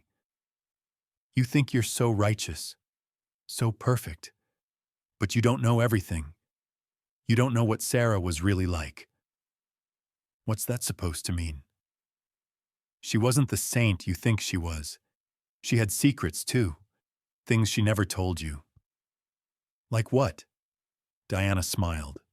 A twisted, ugly expression. Ask her about the letters, the ones she wrote before she died. Ask her who else she was planning to send copies of those documents to. Ask her why she was so desperate to disappear that she agreed to my plan in the first place. I felt a chill run down my spine. You're lying. You're trying to manipulate me one last time. Am I? Ask Sarah. See what she says. I stood up. I hope they put you away for the rest of your life. For Jennifer, for Sarah, for every person you've hurt. Marcus. Goodbye, Diana. I walked out. I did ask Sarah. That night, after the meeting, after I'd driven home in a haze of anger and confusion, I sat down with her in the living room we used to share. The room where we'd watched movies and talked about our days and lived the ordinary life I'd thought was gone forever. Diana said something, I told her. About letters, about secrets you never told me. Sarah was quiet for a long moment. She's trying to manipulate you, to create doubt between us. I know. But is there any truth to it? Anything you haven't told me? She looked down at her hands. There was someone else. Before I died, someone I almost told about the evidence. Who? A journalist, a friend from college who works for the Oregonian. I thought if I couldn't trust the police, maybe I could trust the press. Get the story out before Diana could silence me. What happened? I got scared. Diana was having me watched. Every time I tried to make contact, something would go wrong. A car following me, a strange click on my phone line. I kept putting it off, telling myself I'd do it tomorrow, next week, when it was safer. And then Diana made her move. Yes. She came to me with the plan before I could contact anyone. And once I was dead, it was too late. I processed this. So there might be someone else out there who knows? This journalist friend? No, I never actually told her anything. I thought about it. Wrote drafts of letters I never sent. Diana must have found them. Must have known I was planning to go public. That's why she moved so fast. Probably. If she'd waited any longer, I might have actually reached out, gotten help, exposed everything. I took her hand. Sarah, whatever secrets you have, whatever you were planning, whatever you were afraid of, I need to know. All of it. If we're going to get through this, we have to be completely honest with each other. No more hidden compartments. She met my eyes. There's one more thing. Tell me. The life insurance money. The payout you received when I died. Diana was supposed to use it to pay off Raymond's debts. That was part of the deal. But she kept it. All of it. Used it to fund their lifestyle while I rotted in that house in Boise. I wondered about that. The insurance company is going to want it back. I know. I'm so sorry, Marcus. I've made such a mess of everything. We'll figure it out. Together. But no more secrets. No more secrets. The public reveal happened at Diana's sentencing hearing, 3 months after her arrest. The courtroom was packed with media. The story had made national news. Woman fakes own death. Sister orchestrates fraud empire. 4-year deception unraveled by library card notification. The kind of story that sounds like fiction until you're living it. Diana's lawyer made a final plea for leniency, cited her upbringing, her struggles with anxiety and depression, the pressure she'd been under from her husband, painted her as a victim of circumstances, a good woman who'd made terrible choices under duress. Then the prosecution presented their case. The evidence, the witnesses, the pattern of calculated deception spanning a decade.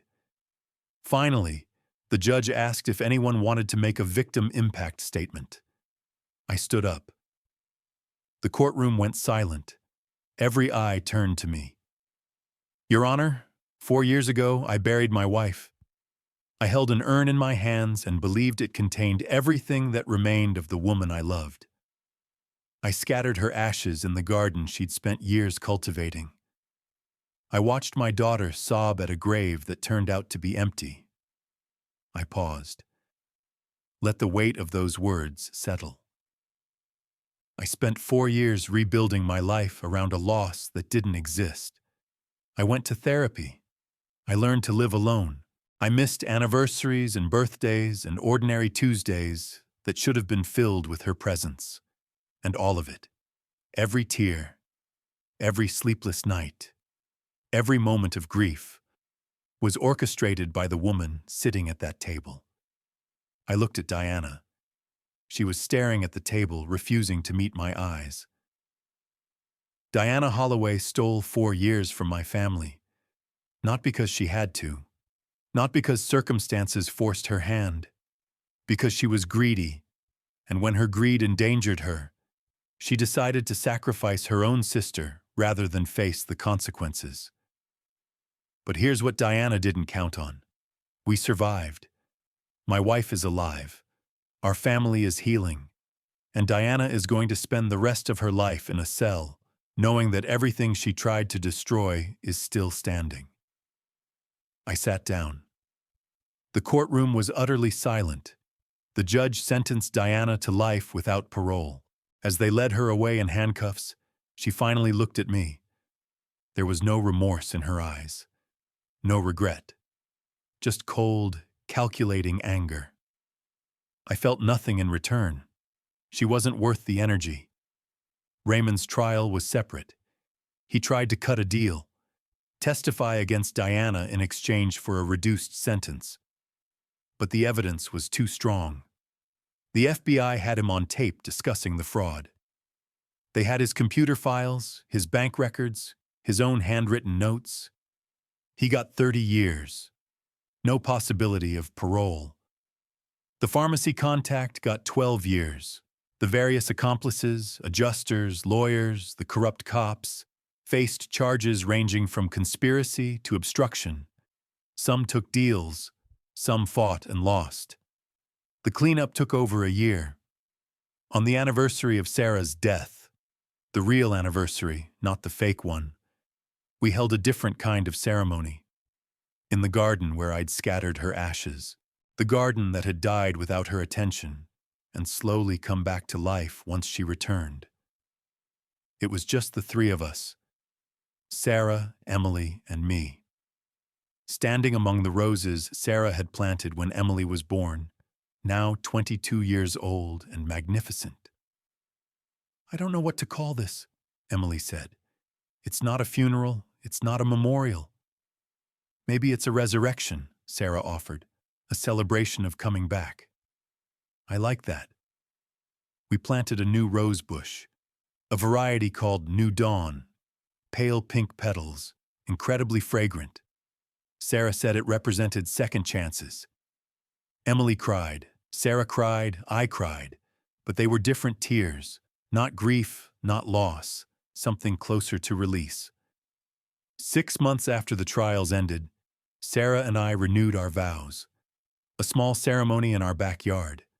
Emily and a few close friends. A minister who understood that this wasn't a beginning, but a reclaiming. I wrote new vows, words I'd never expected to say.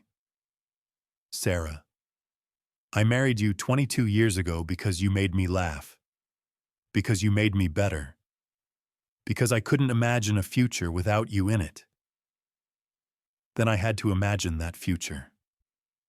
For 4 years, I lived in a world where you were gone. I learned to wake up alone. I learned to eat dinner by myself. I learned that grief is a country you can survive in, even if you never quite feel at home. But I also learned something else. I learned that love doesn't die. It waits. It holds on. It keeps a space open for the person it's waiting for, even when that person seems impossible to find. You came back to me, against all odds, against everything that tried to keep us apart. And now I'm asking you to marry me again. Not because the first time didn't count, but because we've both changed. We're not the same people we were, and I want to choose you again. I want to choose us. Sarah's vows were simpler. Marcus, I spent 4 years in a house where no one loved me, where I was a prisoner, a tool, a problem to be managed. I lost hope more times than I can count. But I never lost you. Even when I couldn't see you, couldn't touch you, couldn't hear your voice, you were there, in my memory, in my heart, in the life I kept fighting to get back to. I'm home now, and I promise I will never leave again.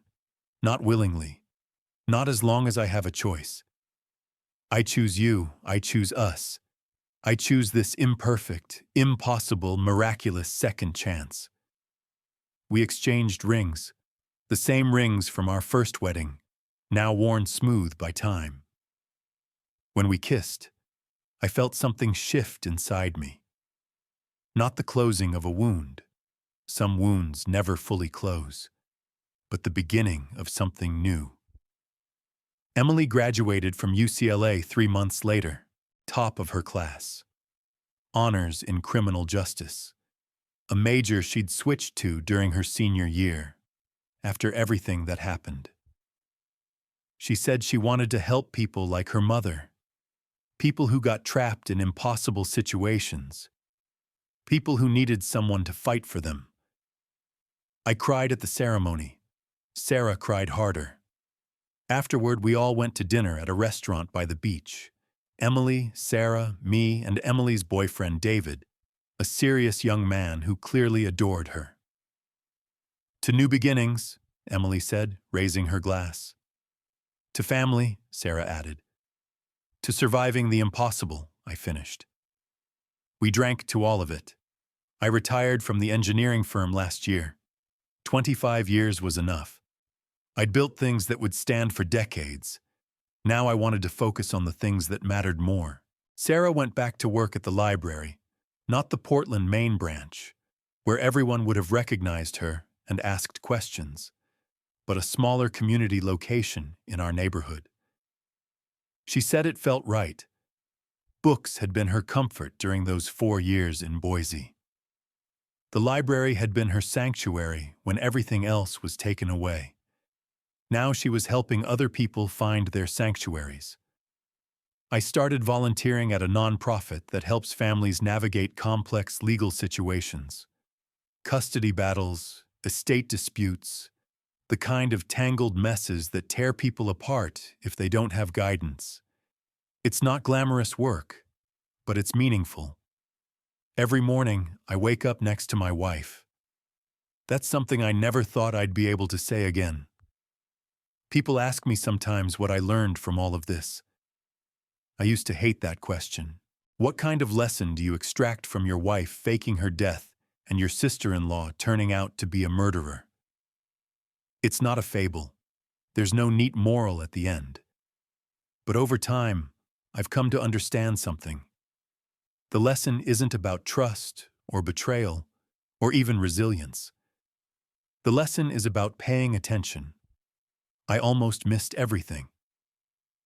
The journal I was too afraid to read. The letter I dismissed as a prank. The burner phone I threw away. The strange questions Diana asked after the funeral. The bathroom that was on the wrong floor.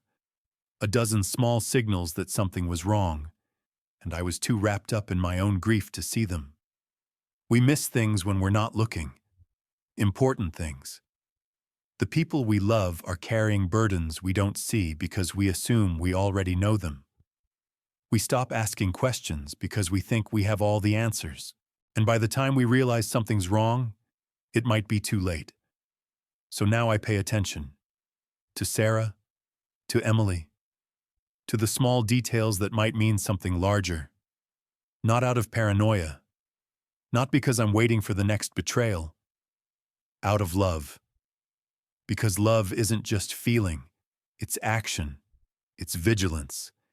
It's being present enough to notice when something shifts, when someone needs help, when a moment matters. There's one more thing I should tell you. Last month, I got another library notification. Different card this time. My card. I finally got my own library account after all these years.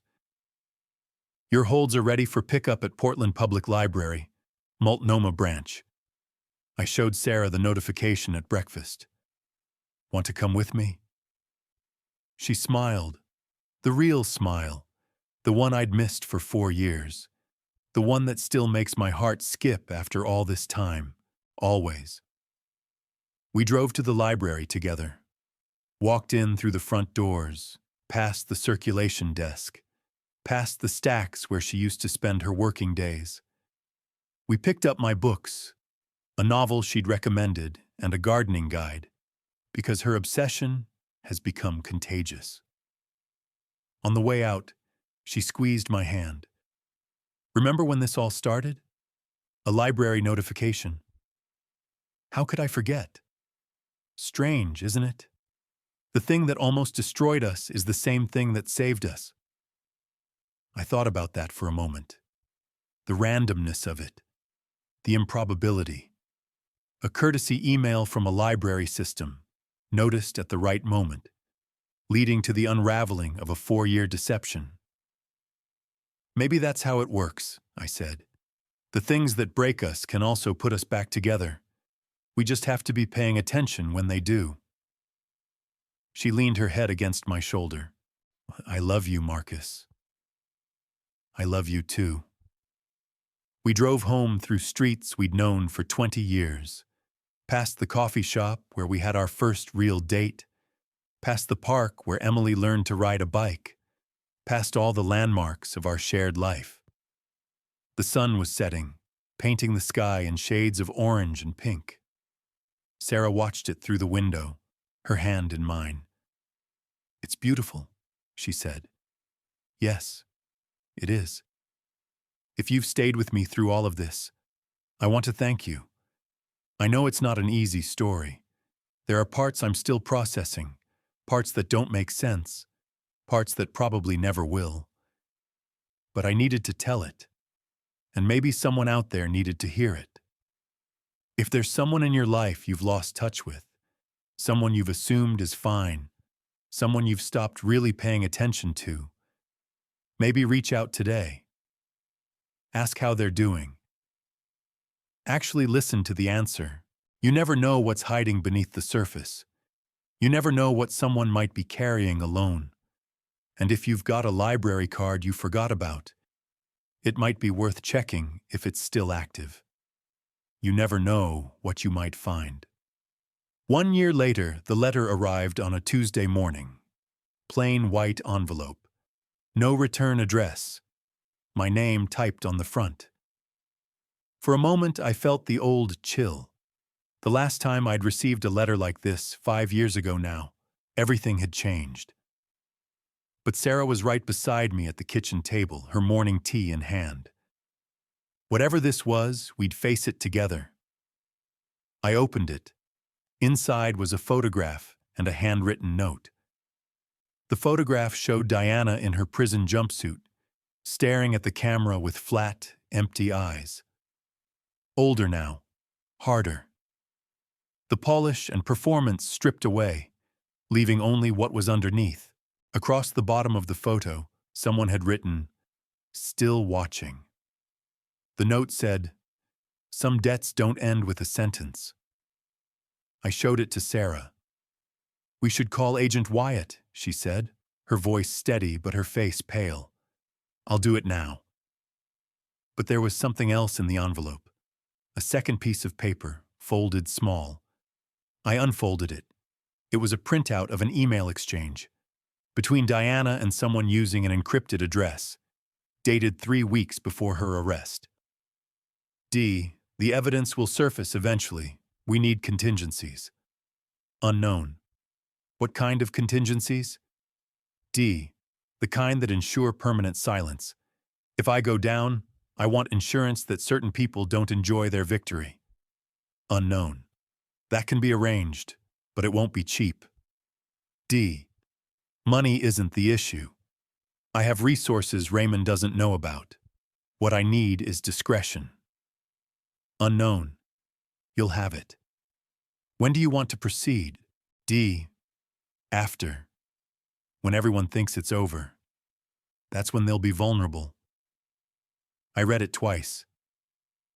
She planned something, I said, before she was arrested. A contingency. Sarah's hand was shaking. What kind of contingency? I don't know. But someone wanted us to see this.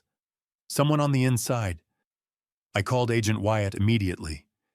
The investigation that followed was swift and thorough.